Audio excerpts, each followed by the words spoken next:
하나님께서 우리에게 처음부터 주신 이 근원적인 힘을 이 시간에 완전히 회복할 수 있도록 성삼위 하나님께서 역사하여 주시기를 기도합니다. 말씀을 받지 못하도록 사로잡고 역사하는 모든 공중 권세 잡은 자의 흑암은 지금 이 시간 나사렛 예수 그리스도 이름으로 결박받고 무릎 꿇게 하시고, 이 시간에 천군 천사 파송하사 우리 모든 성도님들 마음과 생각의 문들을 완전히 열어주시사 오직 하나님의 말씀으로만 담게 하여 주시옵소서. 예수 그리스도 이름으로 기도하옵나이다. 아멘. 오늘 우리에게 오후 예배 때, 렘넌트 헌신 예배 때 주신 말씀이 근원적인 힘입니다. 우리에게 근원적인 힘은 창세기 1장 27절 28절 말씀입니다. 오늘 또 말씀을 받다가 그 처음부터 주셨던 하나님의 형상과 정복하고 다스리는 최고의 축복이 임하기를 바랍니다. 솔직히 조은교 집사님이 기도를 하셨는데 그 기도 속에 메시지가 다 들어가 있는 거 있잖아요. 소통을 해본 적이 없는데 메시지가 그 속으로 보니까 다 들어가 있더라고요. 그대로 기도가 그대로 성취되어질 줄 믿습니다. 그렇다면 하나님께서 우리에게 주신 이 근원이 어디에서 나오냐면, 하나님께서 우리에게 주신 창세기 1장 27절 하나님의 형상으로 만들어진 저와 여러분들에게 있다라는 사실입니다. 그리고 하나님께서는 이 하나님의 형상대로 우리를 창조하셔서 창세기 1장 28절의 말씀에 하나님께서는 분명히 우리에게 정복하고 다스림의 축복을요 완전하게 주셨습니다. 이것이 근원입니다. 우리에게 있어서 이 근원이 빠져버리면은요 인생이 어떻게 되느냐, 이 축복이 빠져버리면 비참한 인생이 됩니다. 어떻게 비참한 인생이 되냐? 하나님께서 우리 인간에게 약속하셨거든요. 선악을 알게 하는 나무의 열매를 따먹지 말라. 먹는 날에는 정령 죽으리라고 하나님과 인간 사이에 찰떡같이 약속을 했는데 이 약속을 어겨버렸습니다. 불신앙으로. 불신앙이라는 것은 하나님을 믿지 않았다라는 것이죠. 그래서 어떻게 되냐? 인간이 죄를 지어버렸잖아요. 하나님의 약속을 어긴 죄. 그래서 어떻게 되냐? 하나님을 떠났습니다. 그래서 인간에게 비참한 인생이 돼버렸는 거 있잖아요. 그런데 하나님께서는 오늘 주일 강단의 말씀처럼 주신 것처럼 우리를 위해서 담보가 되셔버렸거든요. 그게 뭐냐면 바로 창세기 3장 15절 여자의 후손이신 그리스도를 보내주시겠다, 이 그리스도를 담보로 우리에게 주시겠다라고 약속을 하신 거예요. 그래서 저와 여러분들이 이 근원의 힘을 다시 회복할 수 있는 언약을 주어져 있다 이 말이죠. 그렇다면 본론적으로 우리가 그러면 어떻게 근원적인 힘을 실질적으로 다시 회복할 수가 있을까요? 정말로 창세기 3장 15절에 여자의 후손이신 이 그리스도가 나의 지식이 아니라, 맨날 들었던 이 창세기 3장 15절이 아니라 정말로 내 마음속에 이번 한 주간에 담보 되신 그 예수 그리스도의 언약을 붙잡고 근원적인 힘을 어떻게 회복해야 되겠냐 이 말이죠. 첫 번째입니다. 서밋 타임을 가져라. 한마디로 집중 속으로 들어가도록 해라. 그래서 절대 망대를 세우라는 것이죠. 하나님은 우리를 어떻게 하든지 우리에게 축복을 주시고자요 안달이 나신 분이 하나님이십니다. 그래서 우리에게 계속해서 말씀을 주십니다. 서밋 타임 시간이라는 것은 한마디로 말하면 기도 쪽간 좀 해라, 내가 너한테 줄게, 이 말이거든요. 그런데 기도하면 준다고 하는데 굳이 우리는 또 기도를 안 하거든요.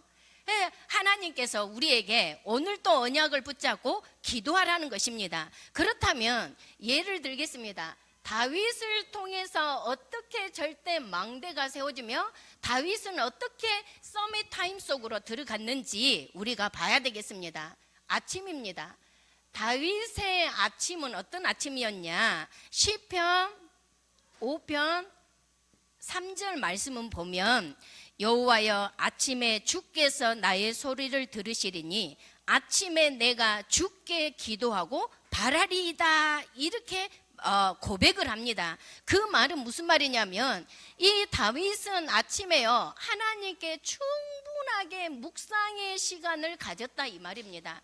하나님의 말씀을 계속해서 읊조리고 그 말씀이 나의 것으로 딱 마음에 담도록요 인도를 받았다라는 것입니다. 또 시편 108편 2절에 보면 비파야 수구마 깰지어다 내가 새벽을 깨우리로다. 새벽에요 이 다윗은요 하나님께 찬양으로 하나님과의 깊은 속으로 들어갔습니다. 찬양은요 곡조 있는 기도라고 했거든요. 찬양할 때요 흑암이 완전히 무너져 버립니다. 근데요 다윗은요 이 비밀을 가지고요 하나님 앞에 얼마나 찬양으로 중심을 들여서 하나님께 찬양으로 영광 돌려드렸는지 몰라요. 그리고 다윗은요 시를 통해서요 계속해서 양을 치면서 글을 적는데 시를 통하여서 나의 중심에 있는 고백을요 시로 표현했는 거 있잖아요. 사람들마다 하나님께 묵상하는 것들이 다 다릅니다.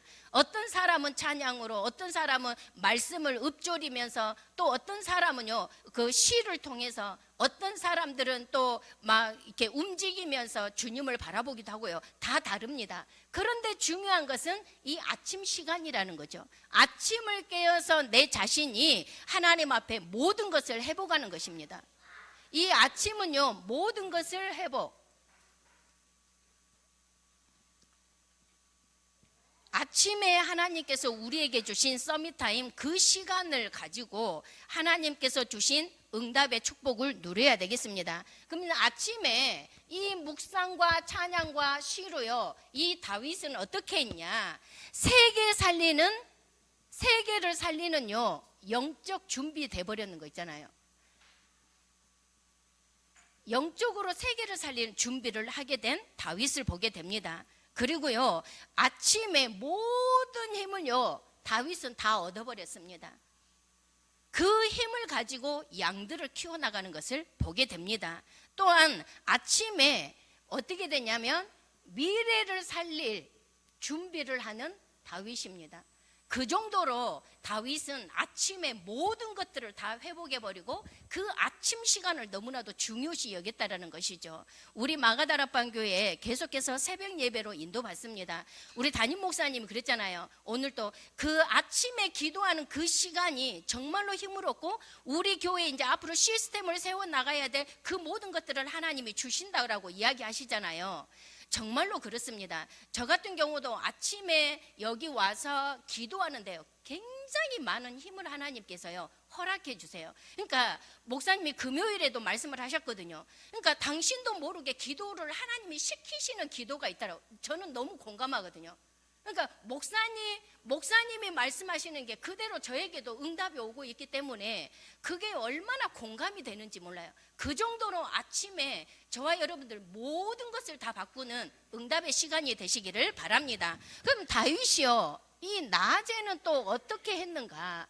낮에는요 모든 만남을요 수용하고 초월하고 답을 얻게 되는 낮 시간을 보내게 됩니다. 그 정도로요 낮에도 집중하는 그 시간을 다윗은 가졌다라는 것이죠. 어느 정도 가졌냐, 사울 왕이 다윗을 죽이려고 자기 사위인데도 불구하고 왕 자리를 뺏길까 봐 얼마나 다윗을 핍박하고 공격하고 죽이려고 애를 쓰지 않았습니까?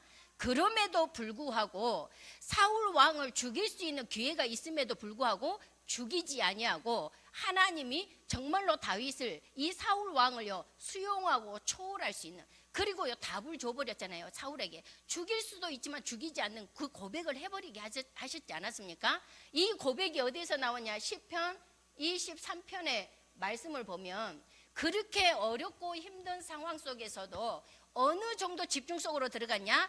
여호와는 나의 목자시니 내게 부족함이 없으리로다. 그가 나를 푸른 풀밭에 누이시며 쉴만한 물가로 인도하시는도다. 지금 다윗의 상은 쉴만한 물가로 인도되는 것이 아니라니까요. 정말로 죽을 만큼 힘든 가운데서도 그 정도로 나시게는 하나님을 바라보고 하나님께 집중하는 그 시간이 모든 것을 다 초월해버리고 수용이 돼버리는 그 집중의 시간표 속으로 들어갔다라는 것입니다. 또한 밤입니다. 이 밤 시간에 다윗 같은 경우는 어떠했냐? 시편 141편 2절에 나의 기도가 주의 앞에 분향함과 같이 되며 나의 손드는 것이 저녁 제사같이 되게 하소서. 이 고백을 합니다. 그러면서 다윗은요, 어떻게 하든지 이 밤 시간에 무엇을 준비했냐면 작품을 준비했습니다. 나는 궁궐에서 사는데 하나님의 언약에 있는 성전은 이 천막에 있음이 마음이 그랬거든요. 그래서 어떻게 하면 하나님이 원하시는 성전을 준비할 건가? 이 다윗의 작품은요, 성전 건축입니다. 오직 하나님으로 향하여서 성전 건축 드리기를 밤 시간마다 하나님 앞에 기도하며 준비하는 것을 보게 됩니다. 그래서 역대상 29장 16절에 우리 하나님 여호와여, 우리가 주의 거룩한 이름을 위하여 성전을 건축하려고 미리 저축한 이 모든 물건이 다 주의 손에서 왔사오니 다 주의 것이니다 라고, 이 얼마만큼 작품을 위해서 준비했냐면 더 이상 성도들이 그 예물을 가지고 오지 아니하고 차고 넘칠 정도로요, 하나님이 역사해 버리는 거 있잖아요. 하나님 앞에 정말 중심 들이고 있어 버리면 그러한 역사가 일어나게 된다라는 것입니다. 그래서 이 다윗을 통해서 어떤 응답을 줬냐? 일천망대를 세우는 이 응답의 증거가 오게 돼버리는 것입니다. 저와 여러분들이 어떻게 일천망대를 세웁니까? 불가능합니다. 저와 여러분들은 할 수 없어요. 그런데 다윗에게 하나님이 응답하신 하나님께서 저와 여러분에게 응답 안 하실까요? 천만의 만만의 말씀입니다. 우리가 아침과 낮과 밤에 이 집중 속으로 들어간다면 일천망대는 하나님 손 안에 있고 하나님이 저와 여러분들을 통해서 역사하실 줄 믿습니다. 이제 두 번째입니다. 두 번째로는 저와 여러분이 어떻게 근원적인 힘을 가져야 되냐면 서밋의 자세. 서밋의 자세를 준비해야 되겠고, 이것을 가지고 절대 여정을 가는 것입니다. 서밋 자세로 준비해서 절대 여정을 가는데, 우리가 이거를 이제 요셉을 보겠습니다. 요셉을 통해서 어떻게 하나님이 서밋 자세를 통해서 여정을 가게 하셨는지, 하나님께서는요, 요셉을요, 노예로 포로로 먼저 애굽으로요, 하나님께서요 보내셔 버립니다. 하나님이 완전한 언약을요 완전히 딱 각인시키고, 꿈의 해와 달과 별이 요셉에게 절으라는 이 세계 복음화라는 언약을 딱 심어 주시고요, 바로 하나님께서 애굽 현장으로 보내버리십니다. 문제를 이렇게 둔감을 시켜가지고요, 이 현장으로 보냅니다. 그래서 하나님께서 무엇을 어떻게 하느냐, 이 노예를 통해서요, 하나님이요 경제를 딱 준비하게 하십니다. 경제 공부를 하게 하십니다. 하나님께서는요, 이 감옥에 가게 하셔서 여기서 정치를 완전하게 딱 보게 하셔서 결국에는 애굽에 하나님이 총리로 세웁니다. 총리로 세우는데 하나님께서는요, 여기에 뭘로 딱 이 자세를 갖추게 해서 플랫폼이 되게 만들어 버립니다. 애굽 땅에 거치지 아니하면 양식을 살 수 없을 정도로요, 플랫폼으로 딱 세워버립니다. 그러니까 먼저 하나님이 요셉을 통해서 하나님이 원하시는 서밋의 자세를 딱 갖추도록 만들어 버린다라는 것이죠. 그래서 저와 여러분들이 정말로 어떤 문제 사건이 와도 흔들릴 이유가 없이 하나님의 절대 계획 속으로 들어가면 되는 것입니다. 또한 하나님께서는요, 이 속에서요, 모든 사람들이 몰려왔었을 때에 요셉은 파수망대, 그리스도의 빛을 저절로 하나님을 섬기는 요셉을 통해서 하나님이 파수망대, 빛을 전 세계에 증거하도록요, 하나님이 역사를 하시는 것입니다. 또한 하나님께서요, 이 요셉에게 이 안테나, 전 세계를 소통시키는 응답을 줍니다. 무엇을요? 쌀을 통해서. 전 세계가 기근이 들어서 애굽 땅에만 이 쌀이 풍족하기 때문에 여기 오지 않으면 안 돼요. 여기에 온 플랫폼이 돼서 여기 온 사람들이 정말로 하나님을 알게 되게 하고 빛을 발하게 하고 전 세계에 소문나서 하나님이 요셉을 통해서 행하신 일들을 보도록 하나님이 응답해 주신다라는 것입니다. 그래서 어떻게 해요? 저와 여러분들을 이거를 통해서요, 저와 여러분들을 어떻게 하시기를 원하냐? 전도 특공대. 요셉을 통해서 하나님이 전도 특공대로 딱 준비해가지고요, 이 복음, 세계 복음화 언약을 이루어 가도록요, 하나님이 축복해 주신다라는 것입니다. 우리 조은교 집사님께서 그 개나리 유치원에 저번 주 월요일부터 다시 출근하게 됐습니다. 계속해서 너무 와달라고 해서 이제 가게 되었는데, 이제 가자마자 다른 반 선생님이 아파서 오지를 못하는 거예요. 그래서 조은교 선생님이 그 반에 들어가서 이제 아이들을 가르치는데, 하나님께서 어떻게 되냐면 그 현장에서 복음을 전할 수 없거든요. 왜냐하면 아이들은요, 어린이집이든 성교원에서 있었던 일들을요, 그대로 집으로 가져가서 조잘 다 이야기를 하기 때문에 이거요, 마음대로 복음도 전할 수가 없습니다.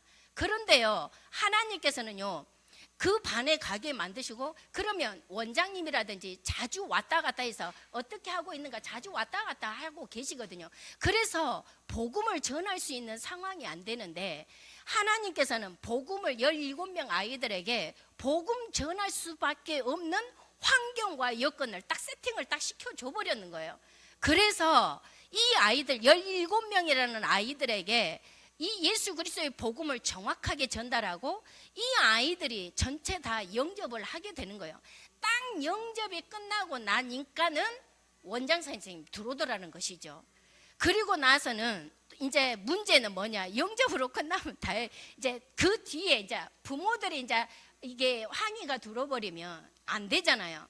그런데 그런 일도 없는 거 있잖아요. 하나님은 영생 주시기로 작정된 자는 그 현장에 전도 특공대가 딱 가버리니까 하나님이 은교 선생님이 플랫폼이 되게 하고 파수망대가 되고 안테나가 되게 되는 응답. 그러니까 은교 선생님 그 개나리 유치원에 없으면 안 되게끔 하나님이 인도에 가시는 것을 포럼을 통해서 듣게 되었습니다. 우리는 거기에서 그냥 끝나는 것이 아니라 은교 선생님과 저하고 무엇을 기도하고 있냐면, 그 현장에 17명이라는 아이 중에 제자가 있을 것이다. 제자가 있다고 하면 일천망대라고 했는데, 제자가 있다고 하면 반드시 부모하고 연결이 돼야 된다. 그래서 그 부모와 연결되기를 기도하고 있습니다. 하나님이 준비해 놓으셨다면 연결을 하시겠죠. 그래서 저와 여러분들 자세, 여정을 가는 데에 서밋의 자세로 준비되시기를 바랍니다. 세 번째입니다. 하나님께서 우리에게 가시는 데에 있어서 서밋의 그릇을 준비하기를 원하십니다. 그래서 하나님은요, 우리에게 뭘 하기를 원하시냐면 절대 이정표를 세우기를 원하시는 것입니다. 이것은 하나님이 작품을 남기기를 원하신다 이 말이잖아요. 그러면 바울을 통해서 우리가 보도록 하겠습니다. 하나님이 바울을 통해서 어떤 작품을 남기도록 하나님이 이정표를 세워 나가셨는지 보겠습니다. 자, 저와 여러분들에게는요, 문제는 모든 사람들에게 다 문제가 있습니다.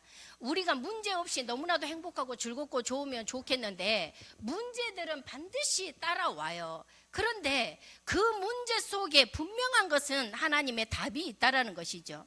그러면 이 바울은요, 어떤 문제가 있었습니까? 최고의 예수 믿는 자들을 핍박하는 데 선주자로 선 바울입니다. 그런데 이 바울이 예수 믿는 사람들을 쫓아가다가 다메섹에서 완전히 강렬한 빛에 의해서 쓰러지게 되는 문제를 만나버렸습니다. 그 문제 속에 이 바울이 어떤 답을 가졌습니까? 바로 예수가 그리스도라는 사실입니다. 예수님이 그리스도, 네가 핍박하는 예수다. 이 그리스도를요, 이 속에서 완전하게 체험해버렸습니다. 그래서 이 그리스도로 완전한 답을 얻게 되는 바울을 보게 됩니다. 그래서 바울은 사도행전 9장 15절에 주께서 이르시되 가라, 이 사람은 내 이름을 이방인과 임금들과 이스라엘 자손들에게 전하기 위하여 택한 나의 그릇이라. 이렇게요, 완전한 답을 내리는 이 전도자 바울을 보게 됩니다. 저와 여러분들, 내게 지금 어떤 문제 있다, 이 문제가 아니라 하나님께서는 중요한 더 큰 다른 계획이 있는 답이 된 줄 믿으시기 바랍니다. 그래서 저와 여러분이 문제 속에는 반드시 답이 있음을 아시기 바랍니다. 두 번째로는 바울에게 갈등이 있었습니다. 어떤 갈등이 있었냐? 전도자 바울하고 이제 바나바하고 2차 전도 여행을 떠나기 위해서 준비하는 과정 속에 갈등이 생겨버렸는 거예요. 어떤 갈등이 있었냐? 마가 요한이라는 이 인물을 바나바는 좀 데리고 가자. 바울은 안 된다. 여기에서 싸움이 일어나는 거예요. 갈등이 일어나는 거예요. 그래서 결국에는 전도자 바울하고 바나바하고 갈리게 됩니다. 이게 갈등이잖아요. 그런데 하나님이 이 갈등을 어떻게 하나님은 이것을 갱신으로, 서로의 갱신의 기회로 맞아버렸냐면, 우리가 정확한 그리스도의 복음을 하나님이 우리에게 주셨다 하면 이 갈등이 일어나는 것도 협력해서 선을 이루어 나가셔 버립니다. 어떻게? 서로의 다른 갈림길 속에서 예수가 그리스도라는 사실을 그 현장 속에서 이 복음을 증거하는 응답의 역사들이 일어난다라는 것입니다.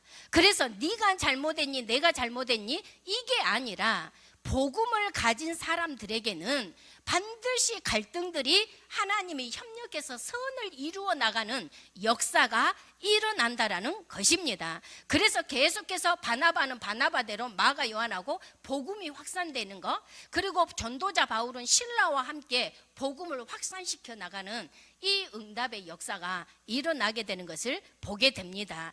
그리고 이 세 번째로는 이제 우리에게 위기가 옵니다. 이 위기는요, 반드시 하나님의 기회가 있다라는 것이죠.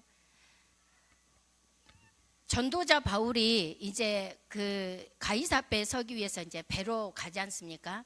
그런데 거기에 풍랑을 만나버렸어요. 그게 너무 큰 위기인 거예요. 강풍인 거예요. 모든 사람 생사들이 어떻게 될지를 모르는 모든 물건들을 다 바닷가에 뛰어내려 놔도 바다가 잠잠치 않냐고 배는 계속해서 요동하고 있는 그 상황 속에, 그 위기라고 하는 시간표 속에 바울은 하나님 앞에 깊은 기도 속으로 들어가는 것을 보게 됩니다. 근데 그 속에서 바울아 두려워 말라, 네가 가이사 앞에 서야 되겠고 이 행선하는 모든 사람들을 너한테 다 붙였다. 이 하나님은 기회를 얻어버리는 거 있잖아요. 그래서 이 그 배 안에 있는 모든 사람들을 살려내는 기회가 되어지는 응답의 축복을 보게 되는 것입니다. 저와 여러분들 어떤 위기가 있습니까? 하나님께서는 우리에게 응답하실 기회임을 아시고 언약 붙잡고 기도하시기를 바랍니다. 그렇다면 여기에서는요, 바울이 받은 응답은 뭐냐? 천년의 응답을 받아버렸습니다. 저와 여러분에게도 하나님은 천년의 응답으로 역사하실 줄 믿습니다. 결론입니다.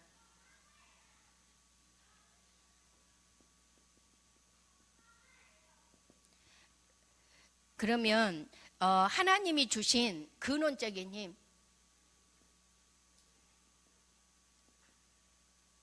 서밋 타임과 또 하나님이 주시는 서밋 자세, 서밋의 그릇으로 준비된 자에게는 근원적인 힘이 저절로 오게 되어져 있습니다. 다윗과 요셉과 바울이 누렸던 그 근원적인 힘을 가지고 우리가 이사야서 62장 10절의 언약의 말씀이 성취되는 이번 주간이 되시기를 바랍니다. 성문으로 나아가라 나아가라, 백성을 올 길을 닦으라, 큰 길을 수축하고 수축하라, 돌을 제하라, 만민을 위하여 기치를 들라고 말씀하셨는데, 우리가 정말로 근원적인 힘을 가지고 무엇을 해야 되냐? 대로를 수축해야 되겠습니다. 어떻게 2, 3, 7, 5천 종족의 모든 사람들이 올 수밖에 없는 그 길을 닦는 것입니다. 그게 바로 기도입니다. 저와 여러분이 무엇을 할 수 있겠습니까? 기도로 대로로 수축하는 그 길을 닦는 것입니다. 그래서 2, 3, 7, 5천 종족에 있는 사람들이 왔다 갔다 하면서 이 복음을 들을 수밖에 없도록 길을 만드는 것입니다. 이 대로를 수축하다 보면 굉장히 많은 것들이 있는데 돌을 제거합니다. 돌을 제거한다는 것은 우리들이 가지고 있는 불신앙, 또 가문에 있는 저주재앙, 여러분들 가문의 것이 얼마나 끈질기게 이렇게 차지하고 있는 줄 아십니까? 끈질기고 이거는요 정말로 아무리 날카로운 칼로 베려고 해도 베지지 않는 게 가문입니다. 그러면 무엇으로만이 이 가문의 저주 재앙을 끌어낼 수 있느냐? 바로 영적 싸움, 기도인 것입니다. 성령의 검, 하나님의 말씀, 믿음으로 가문을 두고 기도하는 자에게 가문의 저주 재앙이 완전히 차단된 줄 믿습니다. 제가 토요일 날 어떤 분하고 이렇게 조금 소통에게 전화를 하게 됐는데, 한 이제 아이가 예수님을 믿습니다. 한 아이가 이렇게 이제 어렸었을 때는 표시가 안 났거든요. 표시가 안 났는데 점차적으로 초등학교까지만 해도 그게 이제 표시가 덜 났는데, 중학교 올라가니까 이제 이 아이의 가문적인 것과 그 환경과 부딪혀 버리니까 이게 확 드러나는 거예요. 어떻게 드러나느냐? 이 아이가 학교를 거부하는 거예요. 학교 가기가 거부가 되어지고, 학교를 가는 게 너무 스트레스다 보니까 그게 드러나는 게 이제 온 몸이 이제 아픈 거죠. 이제 막 구토가 일어나고 배에 복수가 차기 시작을 하고, 근데 병원에 가서는 뭐 다른 진단이 없잖아요. 그러니까 이게 스트레스가 되고, 그러다 보니까 이 아이가 학교 가는 시간들이 줄어들게 되고, 사회에서 아이들과 이제 대화하는 것도 단절이 되어지고, 이제 조금 괜찮으면 또 학교로 보내놓으면 이제 또 못 견디고, 또 힘드니까 또 다른 증세들이 일어나게 되고 반복이 되어지고. 그런데 지금 이게 제가 한 1년 만에 소식을 들었는데, 지금은 어느 정도 돼버렸냐? 이 아이가 이제는 학교도 제대로 찾아갈 수도 없고, 교실도 어디로 가야 되는 방향까지도 잃어버린 이런 부분들을 보게 되는 거예요. 그러면서 제가 무엇이 보였냐면, 이 가문이 보여졌는 거 있잖아요. 가문, 양가문 배경이 장난 아닙니다. 그 정신적인 부분도 있거든요, 부모에게. 그런데 이 어렸었을 때 표시 안 난 것들이 이게 이제 성장하면 할수록 환경과 부딪히고 하다 보니까 이거 시너지 효과가 확 나버리니까 이게 이제 가문의 것들이 확 드러나는 것을 보게 됩니다. 그래서 저 같은 경우는 무엇을 이야기하냐면, 어렸었을 이렇게 태중에 있었을 때부터 제가 확 하니까 뒤에서 랩런트가 확 하네요. 그러니까 이렇게 저 같은 경우는 가문의 것들이 사람들마다 다른데요, 많이 있는데 조금씩 차이가 있을 뿐이거든요. 그래서 이 가문에 있는 것들은 낱낱이 적으면서 영적 싸움하라고 합니다. 왜냐하면 사단이요, 어떤 것을 가지고 딱 치고 들어올지 모르기 때문에 그렇습니다. 그래서 저와 여러분들 근원적인 힘을 얻고 이 불신앙과 가문의 것들을 제거하시기 바랍니다. 그것이 진짜 후대 우리 손주 손녀를 제대로 잘 키우는 거예요. 부모님들 많은 지식고 학시 학원 보내주고 교육시키고 그것도 물론 해야 되죠. 그러나 그 이전에 이 영적 싸움을 돌을 제거해주는 응답이 있으시기를 바랍니다. 그리고 우리가 해야 될 것이 뭐 해야 되냐? 만민을 위해서 길을 들어야 됩니다. 승리의 깃발을 꽂아야 되는 것입니다. 그래서 12대교구 이것을 두고 기도하는데 우리 목사님이 2026년도에 12대교구 중에서 6대교구를 세우시겠다라고 말씀하시면서 본격적으로 이제는 캠프로 인도받으시겠다라고 말씀을 하셨습니다. 그래서 저와 여러분들 이 응답 정말로 승리의 깃발을 꼽을 수밖에 없는 6대교구가 저와 여러분들을 통해서 세워지는 응답이시기를 바랍니다. 기도하겠습니다. 하나님 너무나도 감사를 드립니다. 오늘 하나님이여 우리의 정말로 하나님이 주시고자 하시는 근원적인 힘이 완전하게 회복이 되어지는 시간이 되도록 성삼위 하나님 능력으로 역사하여 주옵소서. 예수 그리스도 이름으로 기도하옵나이다. 아멘.